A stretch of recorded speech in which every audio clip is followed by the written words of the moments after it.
आपकी आवाज को सुनने आ रही है प्रभात खबर इलेक्शन एक्सप्रेस। देखते रहिए प्रभात खबर इलेक्शन एक्सप्रेस। भारत का रेगिस्तान इन दिनों पानी में डूब गया है। रेत की जगह हर तरफ पानी ही पानी नजर आ रहा है।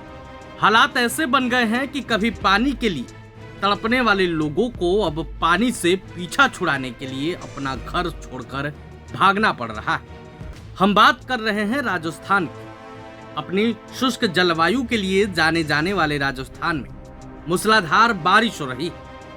आमतौर पर सूखी रहने वाली नदियां उफान पर हैं, जिससे सामान्य जनजीवन अस्त व्यस्त हो गया है। सड़कें क्षतिग्रस्त हो गई हैं और कई इलाके आपस में कट गए हैं। राजस्थान में बारिश ने 69 साल का रिकॉर्ड तोड़ दिया है और सुबह सुबह जो तस्वीरें आई हैं वो देखकर आपका भी रूह कांप जाएगा।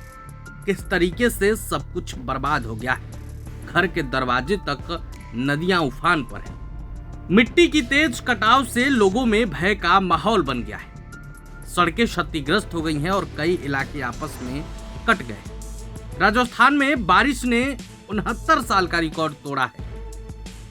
2024 में राजस्थान में औसत से 156% ज्यादा बारिश हुई। 2025 के जुलाई तक 177% ज्यादा बारिश हुई और अभी अगस्त में भी लगातार बारिश हो रही है। राजस्थान के 18 बांध ओवरफ्लो हो चुके हैं। 30 में से 22 जिले सीधे मानसून से प्रभावित हैं। कई जिलों में स्कूलें बंद कर दी गई। केंद्रीय जल आयोग के अनुसार राज्य के 3 स्टेशनों के नदियों का जलस्तर खतरे के निशान से ऊपर बताया गया है। सवाई माधोपुर जिले में बरवांड स्टेशन पर 24 अगस्त की सुबह चंबल नदी का जलस्तर 198 मीटर के खतरे के निशान को पार कर गया है। आपको बता दें कि स्थिति इतनी गंभीर है कि लगभग 30 गांव जलमग्न हो गए हैं और मुख्य शहर से कट गए हैं। लोग डर के साये में जी रहे हैं।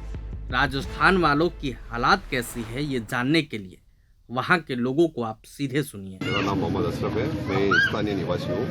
कल सुबह से बारिश का दौर चालू था और तकरीबन 10:30-11 बजे नदियाँ जो है ये यहाँ से बस चुकी थी। उसके बाद में काफ़ी देर के बाद में ट्रांसफार्मर गिर गया। ट्रांसफार्मर गिरने के बाद में जो कुछ खंभे खड़े हुए थे जो इस तारों की पोजीशन में खींचे हुए थे। फिर उसके बाद जब शाम को करीबन 5:30-6 बजे वहाँ से जो सामने मस्जिद के सामने जगह है वो धंस गई थी। वो धंसने के बाद जो वहाँ के जो खंभा था ना उसकी वजह से सारे खंभे जाके गिर गए। उसके तार लगी हुई तारों की वजह से। फिर करीबन 7:15 बजे फिर आगे से जगह और गिरी है।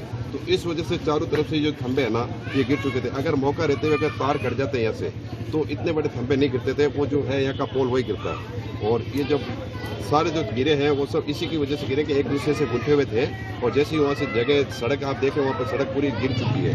उसी की वजह से वो खंभे गिर गए।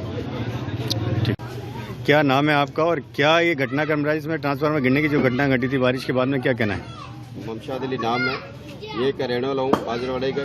ये जब हुआ ना उस टाइम में मौजूद था। ये पहले दीवार पड़ी एक, इसके बाद में जो बॉक्स था इसका ट्रांसफार्मर का वो गिरा अंदर। कुछ देर बाद में ट्रांसफार्मर भी अंदर गिर गया। ट्रांसफार्मर जब लग रहा था ना उस टाइम में बिजली विभाग की एक गाड़ी आई। उसको हमने बोला भी था कि है ना 2 खंभे 3 खंभे बच जाएंगे अगर इसको आप खोल दोगे। तो उसने मौका देखा। उसने कहा कि ये जम्फर है इनको लूज कर देता हूँ पीछे से खोल देता हूँ तो ये खंभे जो पोल लगे हुए ये सेफ रह जाएंगे।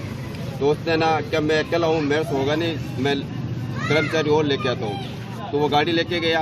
कर्मचारी 1-2 लेके आया फिर आके मौका देख के चला गया। उसने क्या ये नहीं होगा। उसके नहीं खोलने से गली के 2 पोल और गिरे नहीं है, वो टूटे हैं सब जड़ में से टूटे। एक पोल यहाँ है वो भी टूटा है, गिरा नहीं है। 2 पोल पीछे वो गिरे दीवार के साथ में। किसी ढंग की कोई जान माल की हानि तो नहीं हुई यहाँ? जान माल के नहीं पर ये बिजली विभाग के जो नुकसान है वही हुआ। हमें परेशानी बहुत ज्यादा हो रही है।